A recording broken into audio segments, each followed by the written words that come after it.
자, 구독자 여러분 안녕하세요. 오늘은 온짱 박재석 대표님을 모시고 재미있는 경매 이야기 해보도록 하겠습니다. 자, 와주셔서 고맙습니다. 안녕하십니까? 안녕하십니까? 네네네. 또 이렇게 어려운 걸음 해주셔서 감사드리고 본인 소개 좀 해주시죠. 저는 그 경매 중에 실전 물건들, 네. 특수 물건들만 하고 있는 온짱이라고 합니다. 닉네임 좀 알려주시죠. 온짱은 경매를 퇴사하고 그 경매 학원을 쭉 다녀보니까 다들 그냥 뭐 좀 수강료만 좀 많이 이렇게 관심이 있고 네네. 이렇게 좀 노하우나 이런 걸 좀 안 가르쳐 주길래 네. 이 경매 바닥에도 좀 이렇게 좀 따뜻하게 좀 이렇게 할 수 없나? 따뜻할 온? 네, 그래서 온 따뜻함에 좀 짱이 되는 경매인이 될 수 없나? 네, 그렇게 네, 해서 네. 이제 온짱으로 했습니다. 네, 좋습니다. 네. 자, 얼마나 따뜻한지 한번 좀 보도록 하겠습니다. 이번에 그 네. 책을 내셨어요. 네, 네. 근데 제목이 네. 약간 좀 자극적이긴 해. 재테크 거지. 네. 이게 저는 이제 좀 읽어봐서 이제 의미는 아는데 네. 좀 어떤 의미로 이렇게 제목을 뽑았는지 한번 네. 좀 설명 좀 해주세요. 뭐 저도 그렇지만 그 경매 학원을 한 12년 이렇게 13년 해보니까 운영하신 게? 네, 네. 다들 이렇게 푼돈 네. 뭐 500만 원, 1000만 원, 2000만 원 이렇게 가지고 있는데 네. 다들 이렇게 좀 제대로 된 투자를 못 하고 다 뭐 여기 코인에 조금 뭐 주식에 조금 뭐 또 다른데 좋다는데 조금 이렇게 하다 보니까 네. 이게 다 재테크가 좀 흩어지는 것 같더라고요. 그리고 재미도 못 보고. 네. 그래서 평생 그렇게 살아가는 모습들이 좀 너무 안타까워가지고 네. 그래서 좀 제대로 된 투자. 네. 혈관 중에도 뭐 미세한 혈관이 아니라 네. 제대로 좀 심장으로 가는 좀 중요한 혈관에다가 동맥, 네, 네. 정맥 뭐 그런 그렇죠. 건가? 네. 그런데 좀 제대로 좀 작은 돈이지만 네네. 핵심을 보고 좀 투자해야 좀 재테크 거지가 아니라 좀 재테크 부자가 되지 않나. 그런 의미에서 한번 지어봤습니다. 그러니까 이제 제대로 된 투자를 하자. 네, 네. 특히 그 중에서 메인 파이프라인이 있어야 된다. 네. 약간 그런 내용이잖아요, 그렇죠? 네. 자, 거기에 대한 내용들은 계속 말씀 주실 것 같고요.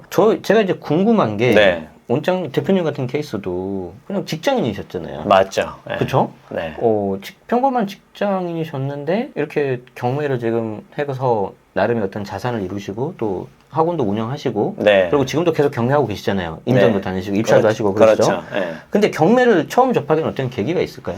경매는 뭐 한 11년 다니는 회사에서 이제 갑자기 잘려가지고 네, 좀 이제 안 좋은 일이 있으셨군요. 네, 회사가 이제 네. 좀 M&A 되면서 네네네. 네, 저는 그때 좀 잘 나갔습니다. 회사에서는. 네네. 네, 팀장이었는데 이제 네. M&A가 되니까 이제 좀 다 나가줬으면 하는 그런. 아, 그래서 나오다 보니까 제가 할 만한 게 부동산 쪽으로 좀 해야 되겠다. 네. 그렇게 해서 좀 경매를 시작하게 됐습니다. 그러니까 네. 좀 회사에 있으면서 미리 준비하고 이런 게 아니고 정말 이렇게 네. 딱 닥쳐가지고 그렇죠. 그때 경매를 하게 맞죠. 되는 거였던 거잖아요.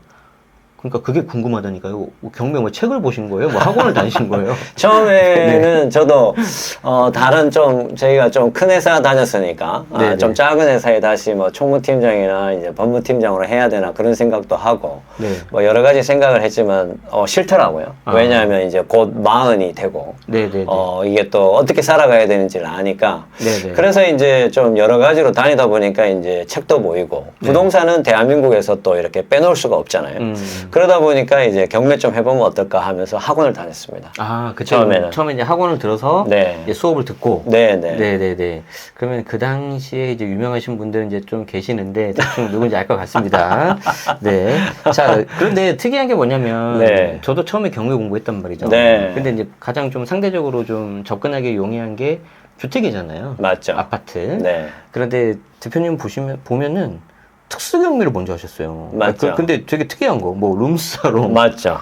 뭐 그 보증금 인수해야 되는 거, 네. 그리고 뭐 지분 경매. 네네.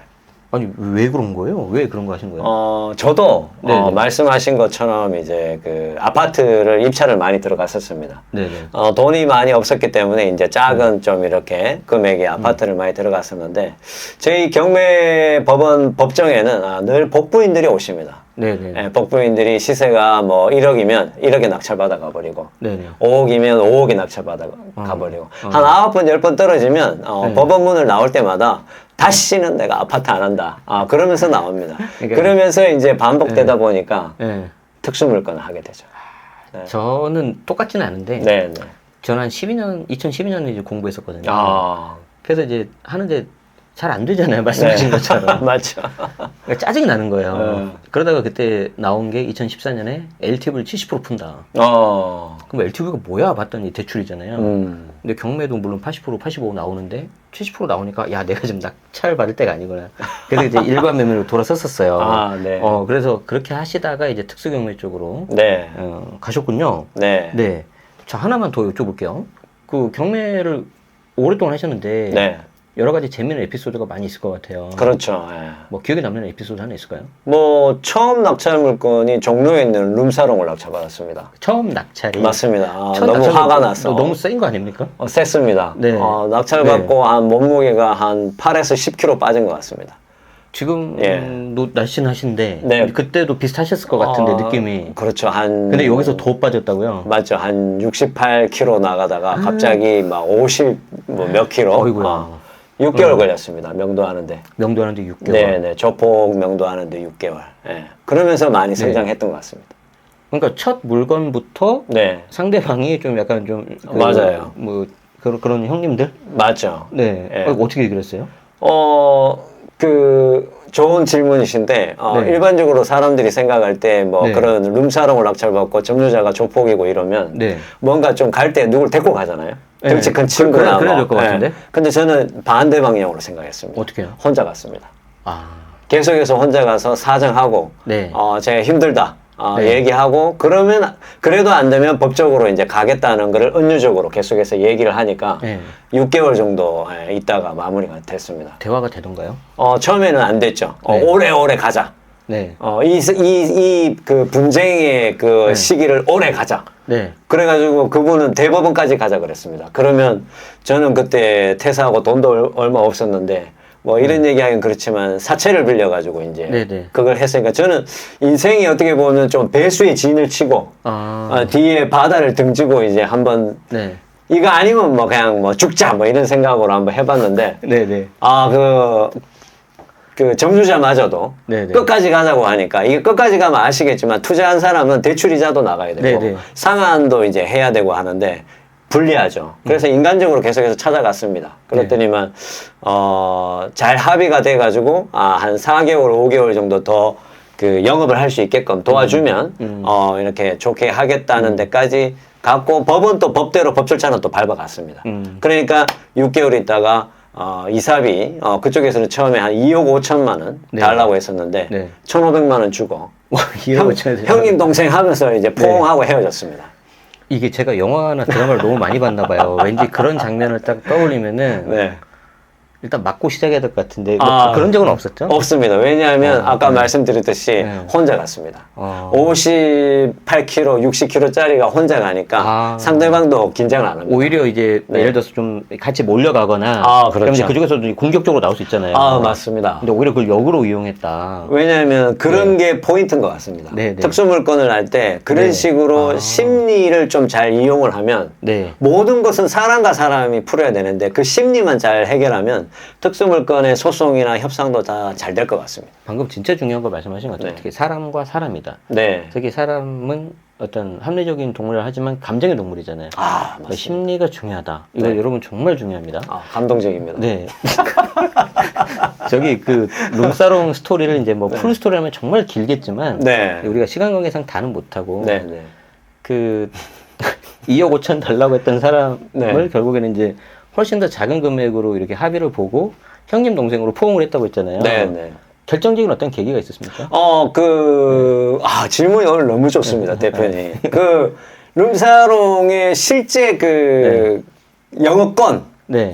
룸사롱은 영업권이 있어야 되는데, 네, 네, 네, 네. 그 영업권자가 그 점유자의 그 누나였어요. 누나는 일반인. 그렇지. 그거를 제가 찾았어요.